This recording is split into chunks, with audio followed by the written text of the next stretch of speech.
Ok, olá para todos. Cheque rádio, 5/5, um vídeo. Satisfação estar aqui com vocês. Vários colegas a bordo, Martinelli, Ronaldo. Né? Deixa eu ver quem mais eu consigo encontrar aqui no sistema. Cláudio Vitor, Elvis Schumacher, Nilson. Nós falamos boa noite a todos. Estamos aqui para tratar do plantão da disciplina remoção e instalação de motores. Só para esclarecer, né? Iniciar. O plantão trata-se de uma série de perguntas com respostas perguntas que podem vir a ser questionadas, né? Apresentadas na prova da ANAC. Então, o que se faz aqui? Coloque-se várias formas diferentes de perguntar o mesmo assunto, tá? Nessa nossa hora que nós vamos estar aqui presentes. Pediria, né, ou até sugiro que vocês respondam as questões com o conhecimento que vocês já adquiriram, independente de já terem estudado ou não, porque o plantão é a oportunidade de vocês errarem e corrigirem o próprio raciocínio, o próprio pensamento, o conhecimento que vocês têm. Tá? O lugar onde a gente não pode errar é na prova da ANAC, correto? Porque ali é fundamental que a gente consiga a pontuação adequada para poder receber a nossa carteira e começar a exercer a profissão de mantenedor, manutenção de aviação, certo? Então, a sugestão é essa. Não consulte PDF, não consulte a apostila. Simplesmente leiam com cuidado, entendam o que vocês buscam na questão, né? E respondam com aquilo que vocês sabem. Depois eu apresento a resposta e a página onde está a resposta dessas questões. Tá? Espero que vocês aproveitem bem o evento. E estarei aqui para tentar tirar o máximo de dúvidas e acrescentar, eventualmente, algum conhecimento a mais que não apareça na apostila. Certo? Eu vou tirar o vídeo e volto no final, quando estivermos acabando aqui. Né? Eu vou fazer o papel de fiscal de prova. Prontos? Podemos começar? Ok. Remoção e instalação de motores. Nosso plantão. Primeira pergunta. Já impacto para acordar, né? Uma questão longa com respostas curtas. Sugestão, quando a resposta for curta, dá uma olhadinha na resposta rapidinho para ter uma noção, né? Colocar na cabeça o que pode estar ali. Grave, suave, brusca, pesada. Opa, tem alguma coisa aí, né? De impacto, né?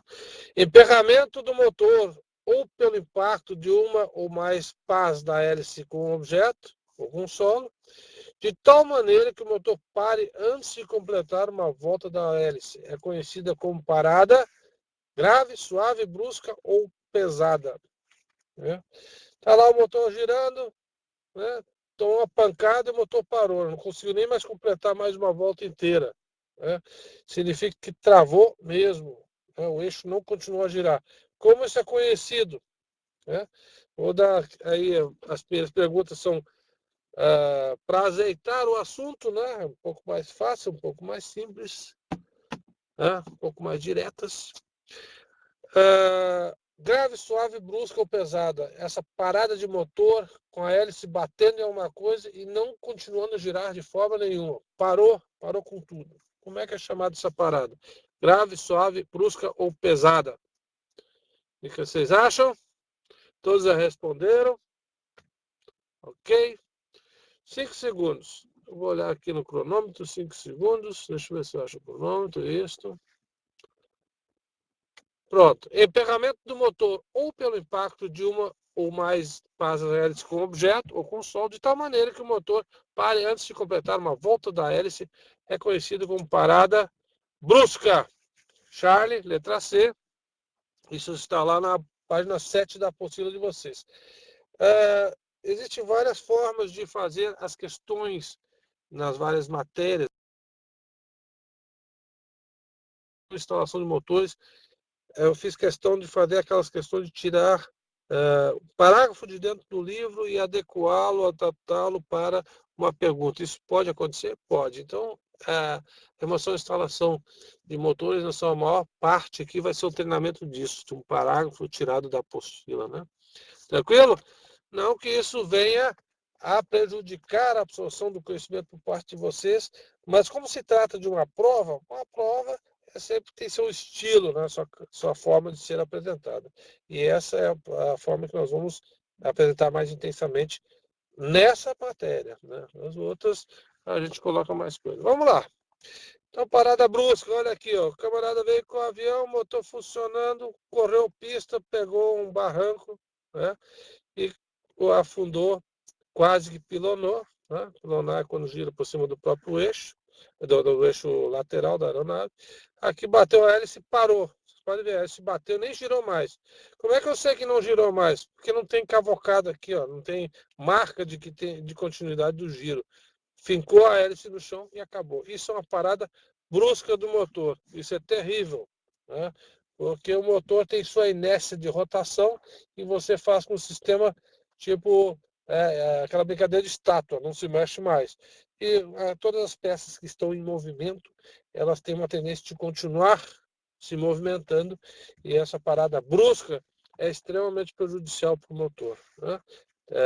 Requer a remoção do motor para verificação de óleo, se tem de malha, se quebrou uma peça dentro do motor. Tá? Não se coloca um motor desse para girar de novo antes de fazer uma verificação. Vamos lá. Vamos esquentar. Fogo. Parede de fogo é construída de quê? De alumínio, de aço inoxidável, material resistente a impacto, material resistente ao fogo. Veja que as respostas são bastante parecidas, né? Mas apenas uma está correta. A parede de fogo é construída de quê? Como estamos começando, eu vou deixar 10 segundos para vocês responderem aquele silêncio.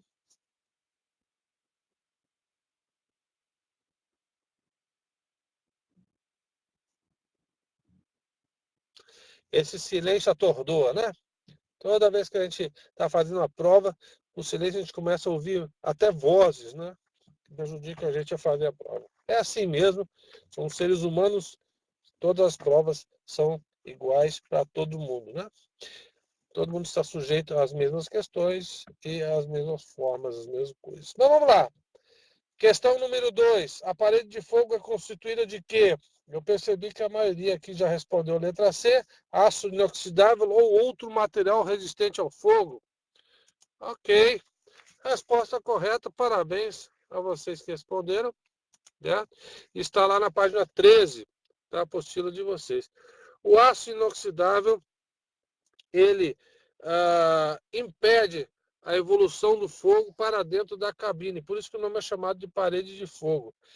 Não significa que ele não vá aquecer, né? Não vai esquentar, mas ele vai estar lá protegendo, impedindo que o calor ou as labaredas adentrem a cabine e coloque mais fogo dentro do avião. Ok? Tranquilo? Parede de fogo. Isso é uma parede de fogo. Aqui nós temos um avião, né? Com a parede de fogo, sem motor. Percebo que é uma chapa, é uma blindagem, por assim dizer. Pode queimar tudo aqui, mas para o lado de lá para dentro da cabine só pode esquentar. Ok?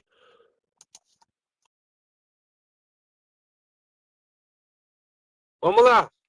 Número 3. O excesso do composto anticorrosão dentro do cilindro mais baixo de um motor radial. Aquele cilindro que fica de ponta cabeça, né? Caso o motor venha a ser acionado, pode provocar o quê? Composto anticorrosão, foi lá para o cilindro mais baixo do motor radial, né? Foi fluindo lá para dentro. E eu vou dar partida, pode acontecer o quê? Não se esqueçam que corrosão é uma coisa, ferrugem é outra, né? Mas em que sentido? Ferrugem é corrosão, mas corrosão não significa ferrugem. Ferrugem é a corrosão do ferro. Tranquilo? Vamos lá. O que causa corrosão é diferença de potencial em combinação com oxigênio. Ok, estou vendo que existem respostas diferentes aqui para a mesma questão. Isso é muito interessante. Por quê? Porque temos opiniões diferentes e vale dar opinião aqui, tá? Excelente para quem está respondendo. Excesso de composto anticorrosão dentro do cilindro mais baixo de um motor radial, o cilindro que está de ponta cabeça. Caso o motor venha a ser acionado, pode provocar o quê? Mais 5 segundos para responderem em silêncio.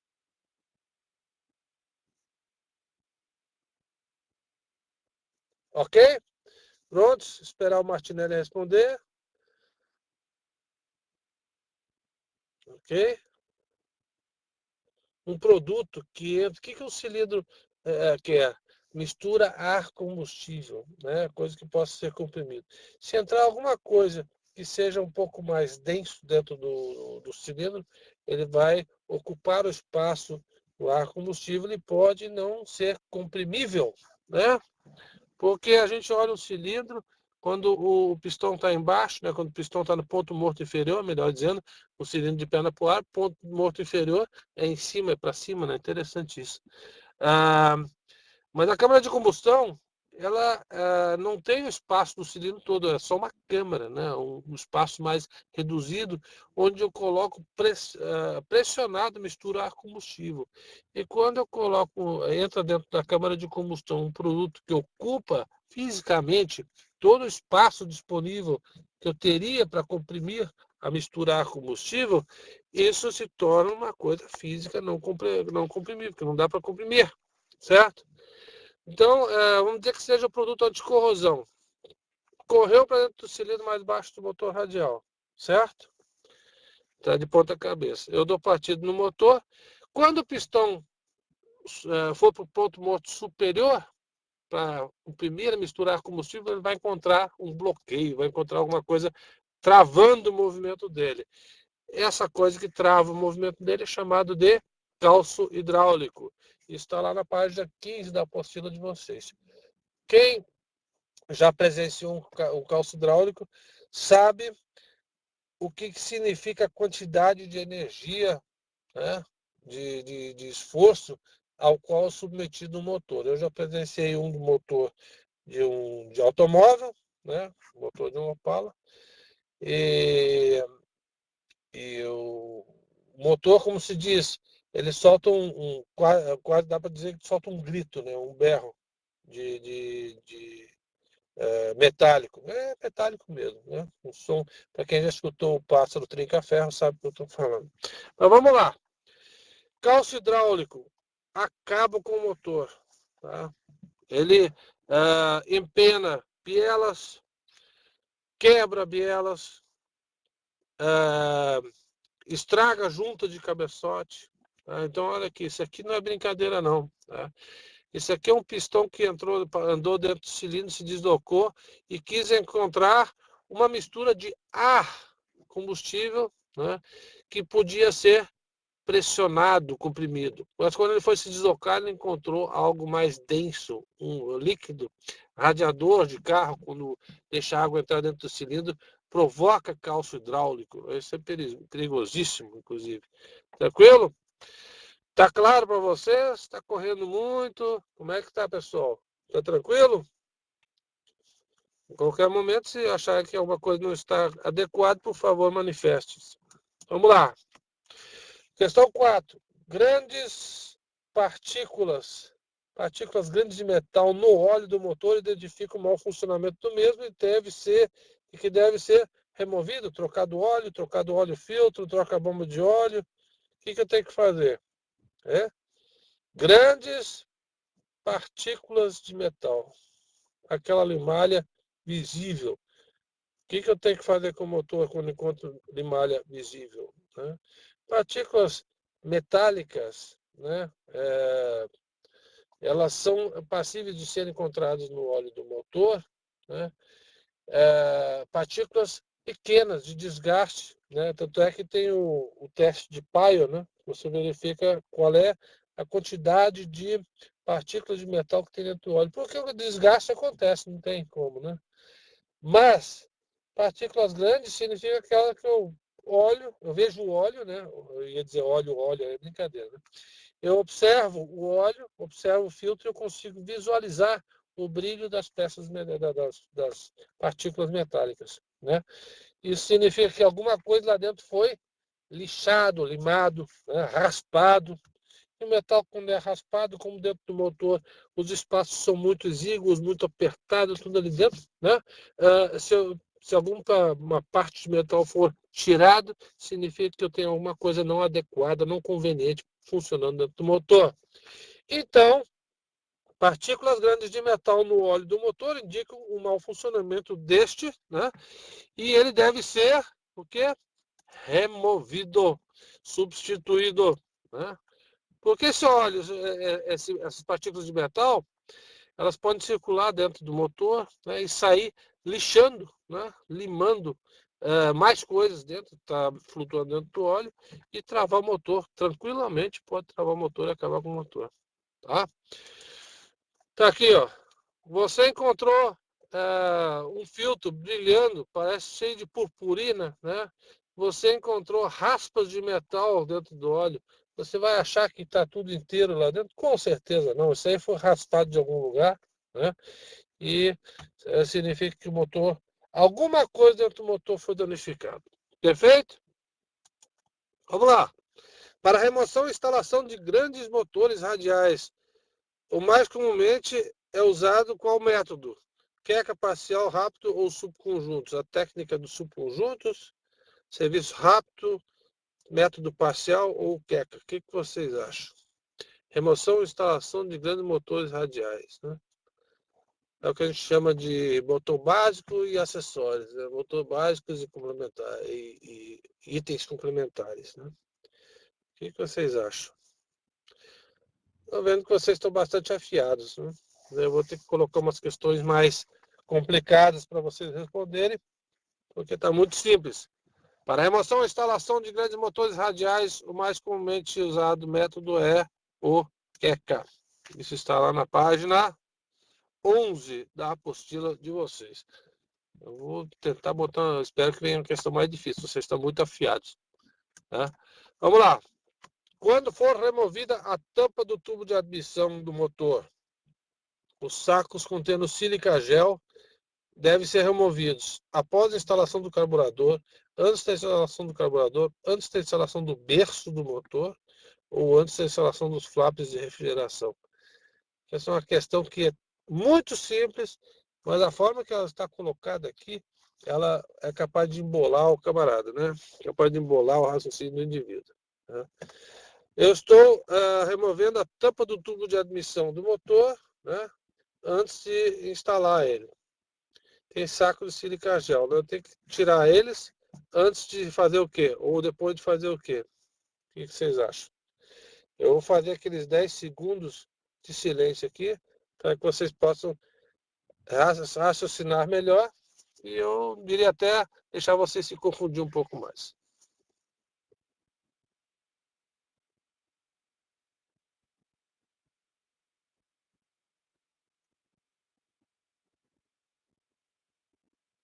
Ok? Prontos? Todo mundo já respondeu? Eu tenho um tubo de admissão, eu tiro a tampa dele, tem saquinho de sílica gel lá dentro. Por que eu coloco isso lá? Para retirar a umidade, para não deixar a umidade se formar dentro do duto de admissão e dessa forma contribuir com a corrosão. Né? Então, quando for removida, vamos lá, questão 6. Quando for removida a tampa do tubo de admissão do motor, os sacos contendo sílica gel devem ser removidos, vocês estão muito afiados, antes da instalação do carburador. Isso está lá na página 16 da apostila de vocês. Para quem nunca viu um saquinho de sílica gel, é esse aqui, ó. Sílica gel. Do not eat. O cara disse, pô, peraí, eu não vou comer sílica gel, né? Então não precisa botar não coma. A questão é a seguinte, depende de onde está, né? Depende de onde isso aí for largado, né? Perdido, alguém pode chegar e inventar de achar que é balinha, né? Sei lá o quê. Né? Existem esses brinquedos, helicópterozinho elétrico, dronezinho, esses bem baratinhos, eles têm uma bateria chata que parece um chiclete, né? Parece mesmo aquele chiclete de goma de mascar, né? E as coisas, vamos dizer assim, na aviação, a gente tem que buscar sempre minimizar a chance de risco de dar uma coisa errada, de alguma coisa errada. Então tem um saquinho de sílica gel ali que parece um, um chicletezinho. Não custa nada estampar ali que não é comestível, não é para comer, não é que não seja comestível. Não, do not eat significa não coma, não consuma, né? Porque na hora de distração, mas eu não vou me distrair. Sim, experimenta trabalhar 8 horas contínuas na manutenção de uma aeronave que tem que sair sob pressão porque a aeronave parada não gera dinheiro. Experimenta. Você vai ver que sua cabeça vai estar cansada e você vai estar sujeito a fazer besteiras que todo ser humano faz. E isso leva a gente a ter que criar ao policiar-se, né? Tomar conta de si mesmo para evitar problemas. Então, se alguma coisa pode ser escrita para esclarecer, para deixar bem claro, né, que uma coisa é para aquilo, que não é comestível. Manuais de eletrodomésticos em inglês dizem lá, não coloque o cabo na água, não molhe, não deixe pendurado dentro da água. Aí o sujeito diz, poxa, mas todo mundo sabe disso. Ok, todo mundo sabe disso, mas tem que estar escrito no manual, porque se não estiver escrito no manual e alguém deixar eventualmente na água, tomar um choque, aí vai dizer assim, poxa, o manual do fabricante não dizia que não podia deixar o fio na água. Se o manual não diz que não pode, então pode, né? Então essa confusão que se gera em torno disso, né? Nem tudo que a gente pensa que é óbvio é tão óbvio para todo mundo. Perfeito, gente? Então sempre a prevenção na aviação é essencial. Percebeu que pode haver dúvida? Compartilhe e diga, cuidado com isso, cuidado com aquilo. Tá bom? Sempre prevenção. Prevenção em aviação é tudo. Vamos lá. Caso o motor tenha sido removido por causa de falha interna, essa já é uma questão diferente. Enunciado curto, respostas longas. Demanda tempo. Né? Uma questão que tem um enunciado curto e respostas longas, ela leva mais tempo para ser trabalhada. Mas vamos lá. Caso o motor tenha sido removido por causa de falha interna, o radiador de óleo é removido para permitir uma limpeza, regulador de temperatura é removido para fazer uma limpeza, tanque de óleo é removido e enviado para uma oficina para revisão, ou o radiador de óleo e regulador de temperatura devem ser removidos e enviados para a oficina especializada para revisão. O que vocês acham? Lembre-se do que nós falamos agora há pouco sobre limalha, né? Nós vimos ali limalha de malhas metálicas dentro do motor. Significa que alguma coisa está errada. Como eu falei, como a limalha é encontrada no óleo, esse óleo é circulante dentro do motor, eu com certeza tenho que supor, tenho que concluir que esse óleo circulante dentro do motor levou essas limalhas, deixou algumas limalhas pelo caminho. E limalha onde deveria ter óleo, né, metal onde deveria ter óleo circulante, não é nada bom. Concorda? Então, vamos lá. Maria já respondeu? Mais 5 segundos.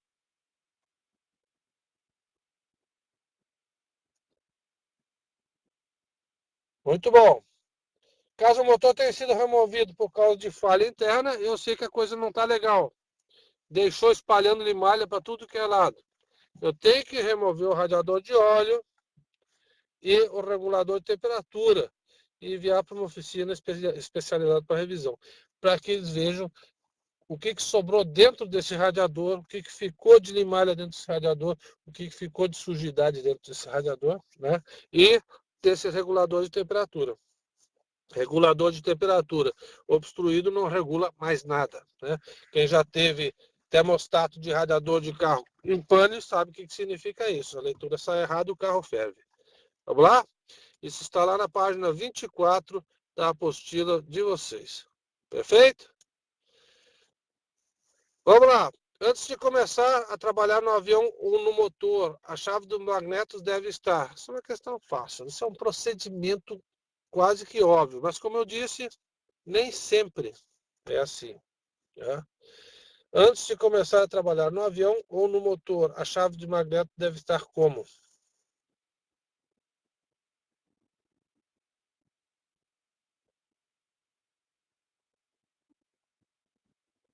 Muito bom. Eu vi a resposta de todos vocês aqui. O que faz o motor girar?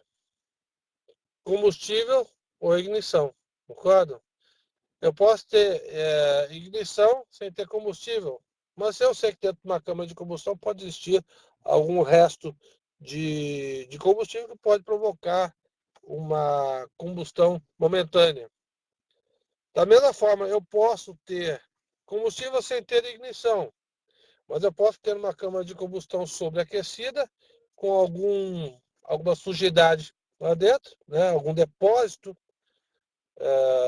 de carvão dentro da câmara de combustão, e aí esse combustível, vapor de combustível entra lá dentro, vai provocar a combustão espontânea, né?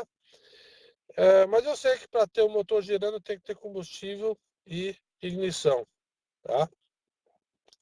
Então, para não ter esse problema, antes de começar a trabalhar no avião, né, ou no motor, a chave dos magnetos deve estar desligada e o combustível fechado, certo? Isso está lá na página 24 da apostila de vocês, tá? Lembrando, então, punho de corte do motor, seletora e chave de ignição, shut-off, desligado. É interessante, pessoal, tratar disso aí. A gente fica falando em segurança da aviação, segurança da operação, segurança na manutenção. Existem procedimentos da manutenção que são rotineiros. Aquilo que todo mundo está acostumado, todo dia faz a mesma coisa, repete, depois repete. Eu presenciei num serviço de manutenção uma vez uma coisa muito interessante. Aquela rotina, né? O camarada, o motor já estava com hélice, e o camarada ia testar o motor de partida. Aí tem aquele negócio, olha a elétrica, eu vou ligar a elétrica, olha isso aqui, ó, a elétrica, atenção elétrica, procedimento é esse. Ele gritava, olha a elétrica, olha o giro, olha a partida, né? E aquilo era tão rotineiro que todo mundo sempre ouvia aquela coisa, ó a elétrica, vou ficar longe da hélice, ó a elétrica, vou ficar longe da hélice. Ok, ponto. Até aí tudo bem. Até que um dia aquilo estava tão na rotina de todos, e o pessoal da manutenção estava tão cansado de trabalhar, que o cara só gritou, olha a elétrica, e já tacou-lhe a chave no avião, com combustível cortado, né? Ainda bem. E aí, da mesma forma que o camarada reagiu para dar a partida, o restante do pessoal gritou ok, sem tomar iniciativa nenhuma, né? Ele se deu um giro, claro, né? Porque deu aquele tranco no motor de partida, mas não tinha ninguém por perto, felizmente. Mas vocês vejam que as coisas se tornam automáticas e a gente acaba não prestando atenção. Todo ser humano é assim, não tenho dúvida disso. Pensem em vocês pegando um automóvel, indo para o trabalho, ou indo de bicicleta, ou indo de carro, todo dia faz a mesma coisa, todo dia faz a mesma coisa. Todos vão passar um dia pela seguinte experiência, chegar e dizer, pô, eu já estou aqui, como é que eu estou aqui? Como é que eu já passei por tal lugar? É automático ligado? Sim, é automático ligado. E esse automático que estamos falando aí é perigoso na aviação. Tá? Então, antes de fazer a manutenção no avião no motor, chave de ignição em off, né? Chute off puxada e seletora zero de combustível. Perfeito? Na preparação da remoção de um motor, de um avião monomotor triciclo, devemos ter apoio de quê? De cauda ou de nariz? Tá? Primeira coisa que tem que pensar.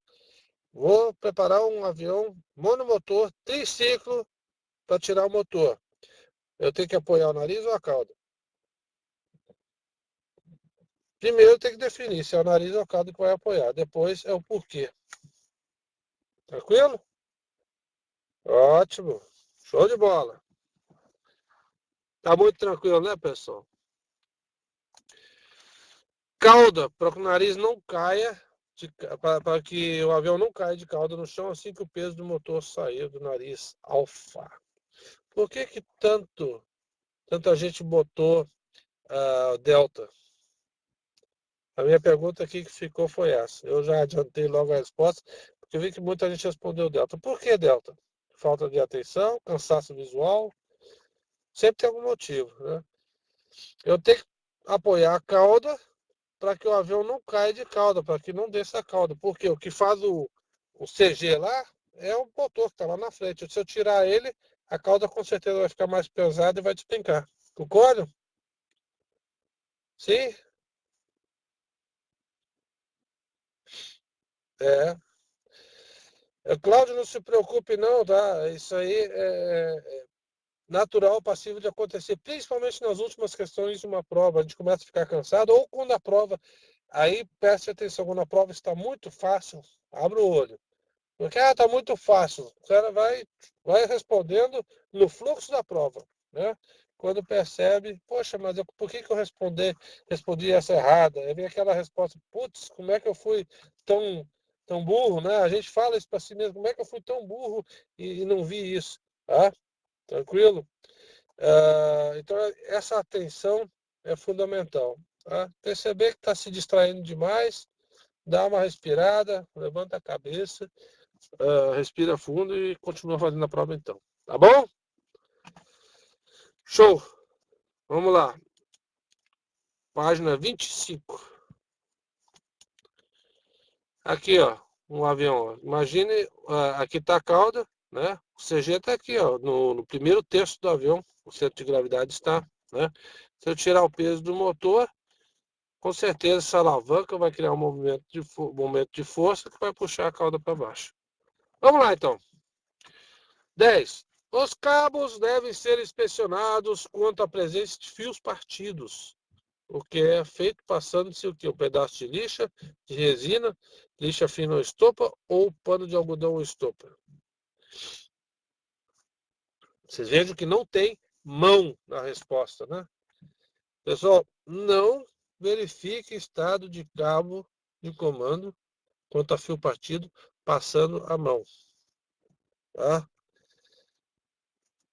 O fio partido, ele espeta e dói muito. Tá? Inclusive, muitas vezes inflama porque está contaminado por óleo e graxas. Né? Então, não use, não invente de passar. Pegou um cabo de comando, acabei de tirar o cabo de comando do avião. Não passa a mão. Né? Não fica escorregando a mão pelo cabo. Você está se arriscando de se machucar. Tá? Para quem já passou pela experiência, sabe o que eu estou falando. E não foi proposital a experiência, não. Foi acidental. Tá? Não é muito. Vamos lá. Todos já responderam? Cabos devem ser inspecionados quanto à presença de fios partidos. Como é que eu faço isso? Eu passo lixa, resina, estopa ou pano de algodão estopa. Tá? Para inspecionar um cabo de comando quanto a fios partidos, eu uso um pano de algodão ou estopa. Tá? Por quê? Porque eles deixam as fibras exatamente, né, os fiozinhos exatamente onde o cabo está com os fios partidos. Lixa fina não, a lixa fina não identifica fio partido, tá? É só pano ou estopa. Tranquilo? A estopa é utilizada só nessa situação, tá, João? Por quê? O objetivo é deixar fiozinho. Eu não vou usar estopa para limpar motor, mas para inspecionar cabo fio partido é excelente, porque deixa os fiapos. Onde ficou fiapo tem fio partido, tá? Melhor deixar fiapo da estopa e do pano do que deixar sangue da sua mão. Perfeito? Respondi, João? Tranquilo? Vamos lá. Então olha aqui, ó. Olha só, o fio, o cabo tá perfeito, né? Pô, não dá para ver nada. Tem um fiozinho, né? Um fiozinho saindo ali. Um fiapo de metal. Tranquilo? Agora isso aqui, imagina passando na mão. Isso faz um rasgo danado. Já tive um colega que sem querer espetou embaixo da unha com isso aqui, deu um galho danado. Tá? Olha aqui, ó. Isso aqui é ampliado. Tá vendo? Aqui já tem vários. Você dobra o cabo, você consegue enxergar. Mas um danado desse sozinho faz um estrago danado. Tá? Tá bom? Então sempre muita atenção com isso aí. Sugestão. Tá? Vamos lá. Uma questão para provocar cansaço, uma questão grande, com respostas grandes. O que falhas internas do motor determinam que seja feito com o governador da hélice e o mecanismo da bomba de embandeiramento? Falhas internas do motor. Ok. O que eu tenho que fazer com o governador da hélice e com a bomba de embandeiramento? Falha interna do motor. O que eu tenho que fazer com o governador da hélice e com o mecanismo da bomba de embandeiramento.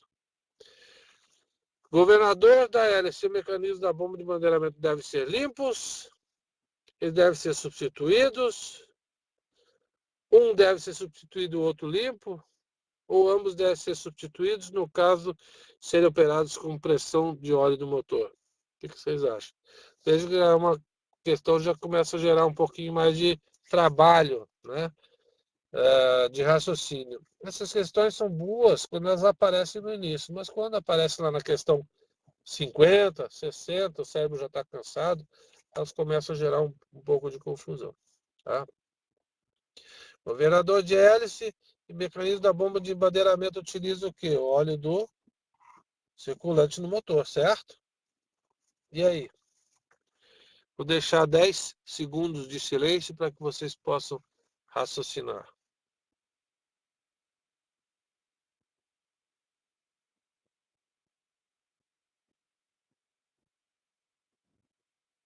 Ok? Vamos lá, então. Falhas internas do motor determinam que deve ser feito um governador da hélice e mecanismo da bomba de embandeiramento quando houver falha interna do motor. Eu tenho que substituir ambos, no caso, sejam operados com a pressão de óleo do próprio motor. Por quê? Porque se eu tenho uma falha aqui, que é a falha interna do motor, conforme nós vimos? É uma limalha que aparece, alguma coisa que quebrou dentro do motor. O óleo circulante vai levar restos metálicos a circular dentro do motor. Se esses dois sistemas, do governador de hélice e bomba de embandeiramento, forem operados pelo mesmo óleo que circula no motor, essas partículas metálicas vão circular por dentro desses sistemas também. E dessa forma vão contribuir para o possível travamento desses sistemas. Isso está lá na página 24 da apostila de vocês. Ficou claro, pessoal? Tranquilo? Entenderam isso? Óleo que está contaminado, pegou óleo do motor, olhou lá, tem partícula metálica, opa, tem limalha. Óleo de motor circula pelo motor e em outros sistemas, como é o caso mostrado aqui. Então, se circula por tudo que é lugar, vai estar circulando, carregando partículas metálicas e largando essas partículas metálicas por dentro de todos os sistemas do motor. Tá? Olá, opa, questão mais simplesinha, rápida. Em alguns motores radiais há um dreno mais baixo chamado de dreno. Alguns motores mais radiais têm um dreno que fica numa parte mais baixa do motor. Como é que é chamado esse dreno? Coletor? De baixo nível? Y é o principal? Y é o secundário? O que vocês acham? Essa questão é simples, mas ela é interessante pelo fato de que é muito importante saber o significado de cada definição de cada palavra técnica na aviação, porque ela facilita o entendimento, a descrição dos problemas, descrição de uma pane. Em resumo, facilita em muito a conversa. Não tem aquela história de conversa de mecânico. Por que conversa de mecânico? Quem está do lado de fora está ouvindo e consegue entender por alto o que estão falando, mas eles sabem exatamente o que estão falando, né? Porque o linguajar é o mesmo. Né? Quando fala aí, como é que está o áudio? 5x5? Quem não estudou a parte, quem não conhece a parte de fonia, né? Não sabe o que significa 5x5, 5 diagonal 5, 55. Por que o camarada está dizendo isso aí? Como é que está a fonia? Tá 3 diagonal 4. Tá 5 diagonal 4. Né? 5 por 4. O que significa isso? Clareza e intensidade. Qualquer conversa, eu estou conversando aqui. Né? Se o que eu estou falando está claro, e se vocês estão ouvindo com uma intensidade adequada, o nome disso é 5x5. Né? 5 diagonal 5. Está ouvindo nota 5 de clareza e nota 5 de intensidade. A numeração vai de 1 a 5. Né? Se o camarada está dizendo assim, como é que tu está me ouvindo? Eu estou te ouvindo 5 por 1. 5 de clareza, está muito bom o que você está me falando, só que o sinal que está chegando está muito baixinho de volume. Perfeito? Da mesma forma, o contrário. Como é que você está me ouvindo? Estou te ouvindo 1 por 5. Pô, tá chegando alto pra caramba, mas eu não estou conseguindo identificar o que você está falando. Perfeito? Adicionado mais o conhecimento. Isso é coisa de aviação, tá? Pode levar para a vida de vocês. Vamos lá, então. Voltando para o motor. Em alguns motores radiais, há um dreno mais baixo, que é chamado de dreno Y. E ele é o dreno principal. Está lá na página 25 da apostila de vocês. Para quem não se lembra, aqui, ó, dreno Y na parte mais baixa do motor, tá bom? Em relação ao motor, pode perceber aqui. Você pode pensar assim, poxa, motor radial ninguém mais usa. É usado sim, quem conhece motor radial tem uma distinção no mercado. Ah, não existe muito, né? Não é muito usado. E justamente por isso, quem conhece motor radial tem um destaque dentro do mercado que trabalha com coisa mais seleta, né? menos popular. Né? Isso já cria um diferencial. Perfeito? Falei muito, mas falei claro, deu certo, entenderam o que eu quis dizer? Como é que vocês estão aí? Me ouvindo 5 por 5? Vamos lá, vou tentar mais uma aqui. Durante a remoção do motor, quando desconectando cabos condutores, uma boa medida de segurança é desconectar primeiro os cabos dos magnetos e fazer o quê? Não aterrá-los ao motor, desligar a bateria do avião, aterrá-los à bateria ou aterrá-los ao mesmo tempo no motor. O que vocês acham? Eu estou removendo o motor. Eu vou desconectar cabos condutores. Né? Condutores de quê? De eletricidade. Uma boa medida de segurança é desconectar o que primeiro? Os cabos de magneto e o que mais? O que eu faço com o cabo do magneto? O que é o magneto? O que o magneto faz? Vocês se lembram do que o magneto faz?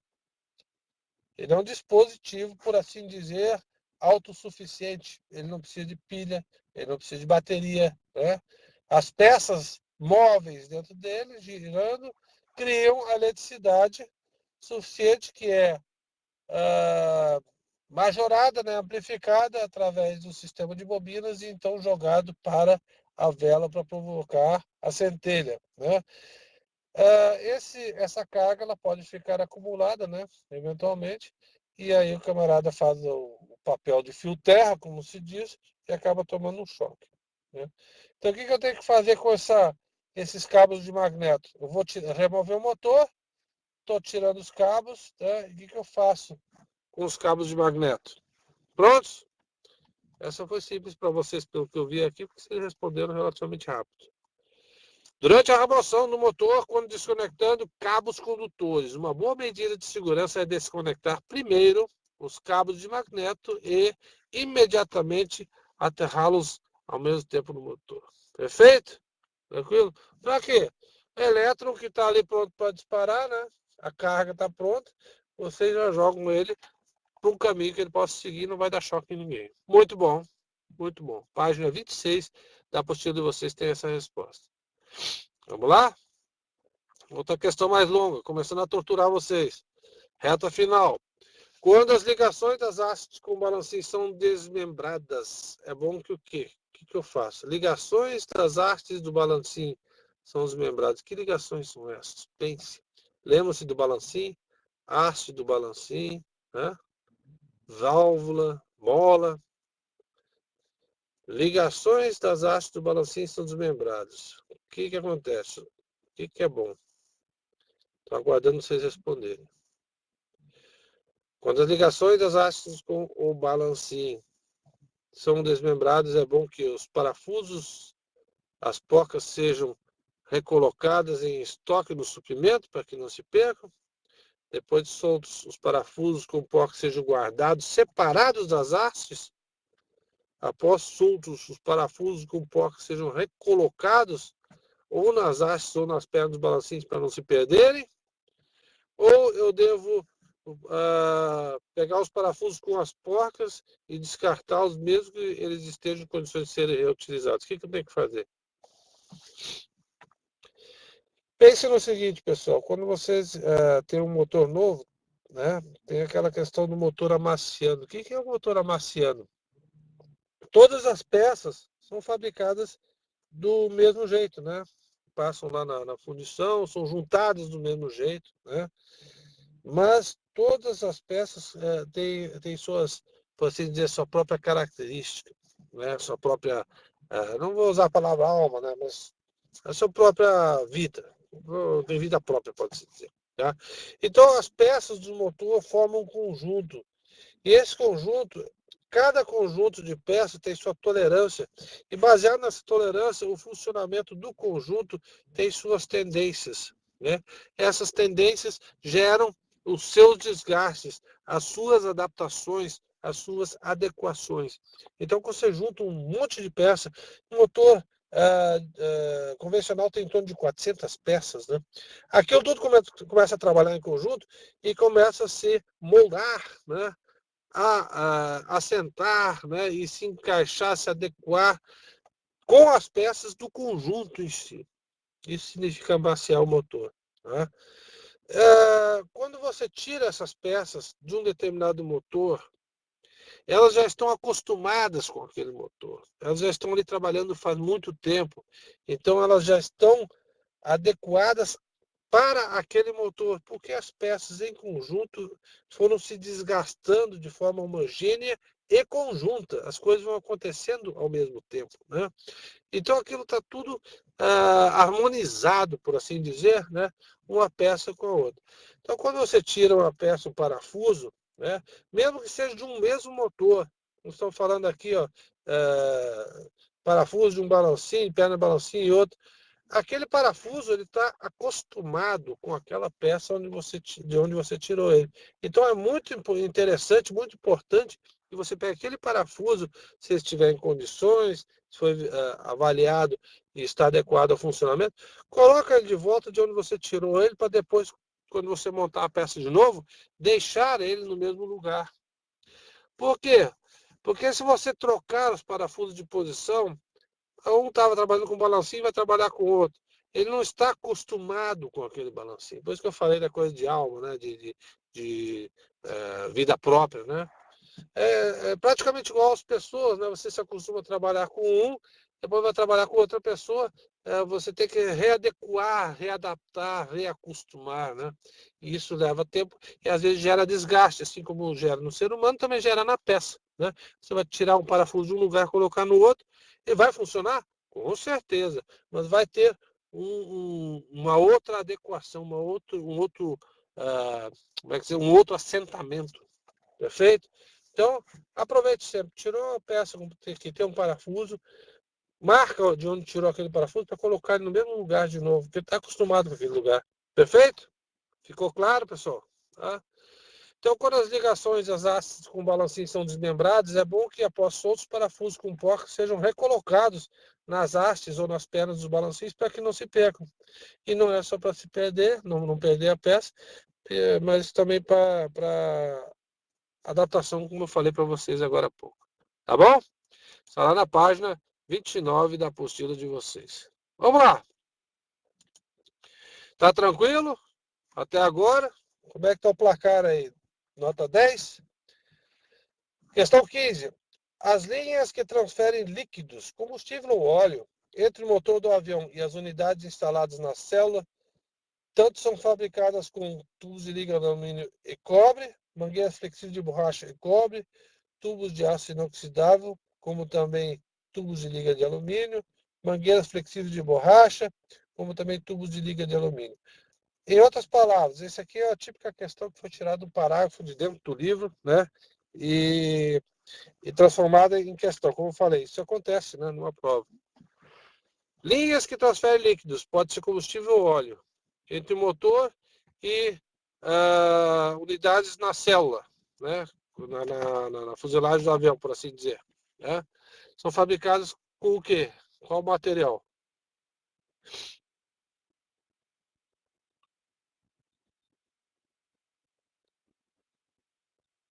Tá vendo? Todo mundo está respondendo. Legal. Obrigado pela participação. Tá? Show de bola. Muito bom. Importante a participação de vocês. Importante essa manifestação. Tá?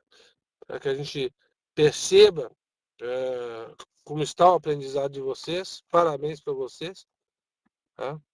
Então, linhas que transferem líquidos, combustível ou óleo entre o motor do avião e as unidades instaladas nas células são fabricadas com mangueiras flexíveis de borracha, como também tubos de liga de alumínio. Bastante simples, né? Vocês se lembram por que o cobre não é utilizado? Não foi uma questão de prova, mas para quem estudou tubulações e conexões, por que eu não uso cobre? Vocês se lembram? Uma pergunta aí que eu vou deixar em aberto. Fadiga?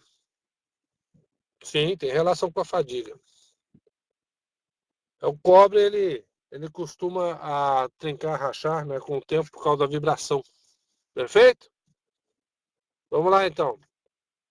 Isto. Está lá na página 30 da apostila de vocês. Tá? Vamos lá. Suportes da parede de fogo para algumas linhas dispõem de dispositivos de conexão rápida, desconexão lenta, desconexão rápida,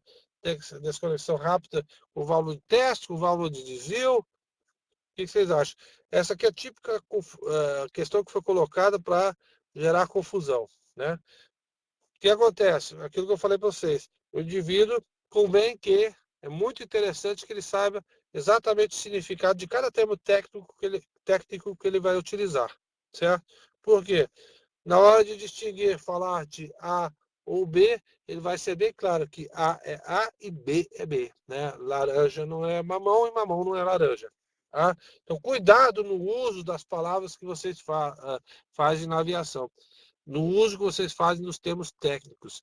Cada termo técnico tem um significado específico e direcionado que convém que vocês saibam, para poder ser bem precisos no que vocês estão expondo quando falam em aviação. Pronto? Suporte da parede de fogo para algumas linhas dispõe de dispositivos de desconexão rápida que incorporam uma válvula de teste. Perfeito? Isso está lá na página 30 da apostila de vocês. Perfeito? Tranquilo? Vamos lá. A partir do momento que o guincho tiver retirado o peso do motor do seu berço, o motor deve ser deslocado como? Rapidamente, suavemente, para frente, para trás, perto do avião, longe do avião. Procedimento de manutenção. 10 segundos.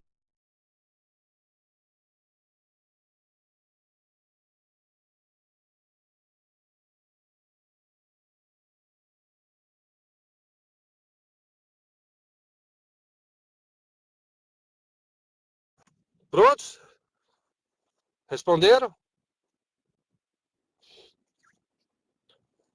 Pessoal, antes de eu colocar a resposta aqui, lembre-se do seguinte: motor é um item pesado. Tá? Quando você começa a deslocar o motor em relação ao avião, se tiver qualquer outra peça que esteja conectando o motor à célula, vai ser mais frágil que o próprio peso do motor. Certo? É uma mangueira. Se você deslocar e der tração, vai rasgar a mangueira. Se houver uma haste de comando, você mexer com o motor, desequilibrar, vai entortar a haste de comando. Certo? Então é muito importante que trabalhos de retirada de motor de qualquer avião, grande, pequeno, não interessa, né? Seja feito de forma coordenada e conjunta. É falado, estou fazendo isso, estou tirando o parafuso, estou puxando o cabo aqui, espera aí que eu não desconectei o cabo ainda. Tá? Tem que ser falado, nada de gritaria, é calma e elegância. Por quê? A gritaria, o grito, vai servir no momento que tudo tem que parar. Alguém diz, para, né? Grita alto, e aí todo mundo para do que está fazendo. Por quê? Alguma coisa muito não conveniente está acontecendo. Então, esse negócio de barulheira na manutenção, né? Conversa, piada, futebol, fim de semana, esquece. Tá mexendo com coisa pesada, tá mexendo em manutenção de avião, faça manutenção, silêncio, calma e elegância, conversa educada. Se tiver algum atrito com o colega, deixa para resolver depois. Na hora que botou a mão na máquina, lembra que você está colocando a mão numa máquina que vai funcionar e carregar, levar pessoas a bordo. Todas essas pessoas confiam no seu trabalho. Então, é muito importante que qualquer coisa que você faça, faça com cuidado e bem feito. Tá? Deixa as coisas pessoais para depois. Perfeito? Vamos lá. Então, a partir do momento que o guincho tiver retirado o peso do motor do seu berço, o motor deve ser deslocado suavemente para frente, distante do motor. Perfeito? Tranquilo? Show de bola. Página 33 da apostila de vocês. Vamos lá. Reta final. O intervalo de tempo máximo de vida de um motor é estabelecido com base em quê? Na experiência em serviço, na experiência do mecânico que trabalha no motor, baseado na operação em que foi utilizado ou na manutenção preventiva com que foi tratado. Né? Intervalo de tempo máximo de vida de um motor estabelecido com o quê? Eu sei das várias ideias que tenho aí para responder essa questão. Né? O fundamento está no enunciado, mas vocês espertamente vão responder certo. 10 segundos.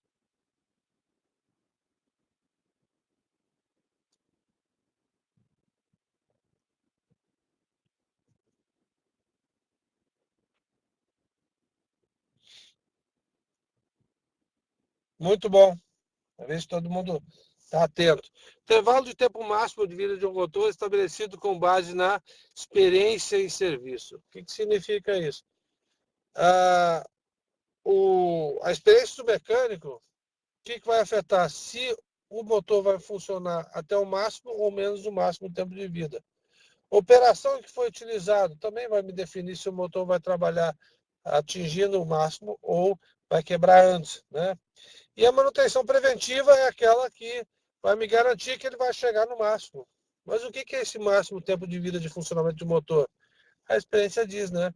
Coloco para girar, é o motor funcionando, chegou a tantas horas, quebrou, né?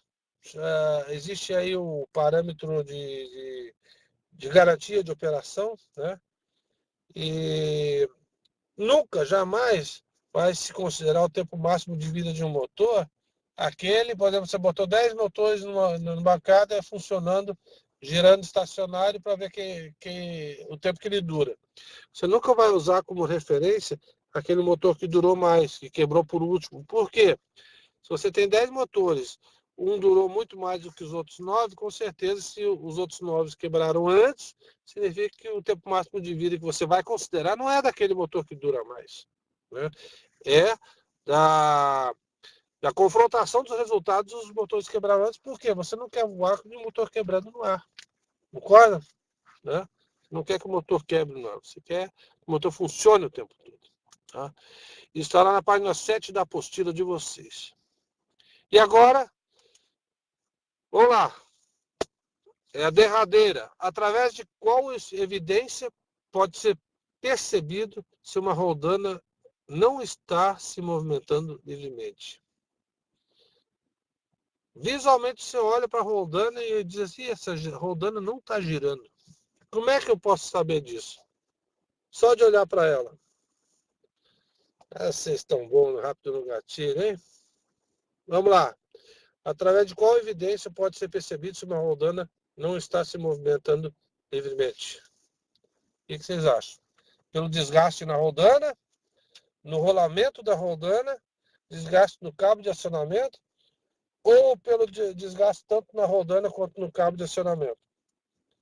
Vamos fazer um mental aqui. A roldana não está funcionando. A haste continua passando pela roldana? Continua, né? O que vai raspar? Roldana na haste, né? Roldana no cabo, cabo na roldana. Ambos vão estar se atritando. Quem vai se desgastar? Só a roldana, ou só o cabo, ou ambos? Faça um mental, pense. Visualizem. Tá? Uma roldana travada. A roldana não gira. O cabo está ali passando pela roldana, está se movimentando. Quem vai se desgastar? A roldana ou o cabo? Ou ambos? Aí vocês terão a resposta.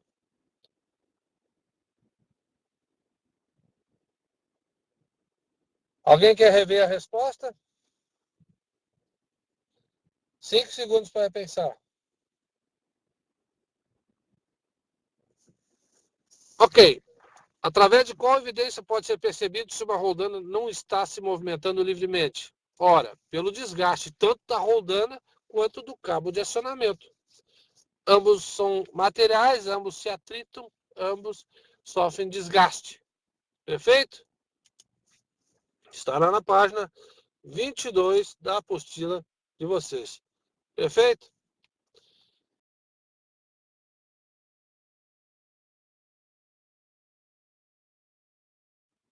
Tranquilo, pessoal? Tá? Esse era o nosso plantão, foi o nosso plantão de remoção e instalação de motores. Foi rápido. Espero ter atingido o objetivo de provocar o raciocínio de vocês, né? Ter acrescentado algo mais ao conhecimento de vocês, né? E principalmente ter atendido as expectativas de vocês na questão dessa provocação / aprendizado. Né? Estamos aqui à disposição de vocês para tirar as dúvidas, entre em contato com a escola, utilize o fórum, né, o e-mail. Tá? Importante para nós é que vocês saiam desse curso, concluam, né, essa disciplina com todo o fundamento necessário, não só a fazer a prova da ANAC, mas também para poder levar adiante a profissão que vocês estão abraçando. Tá bom?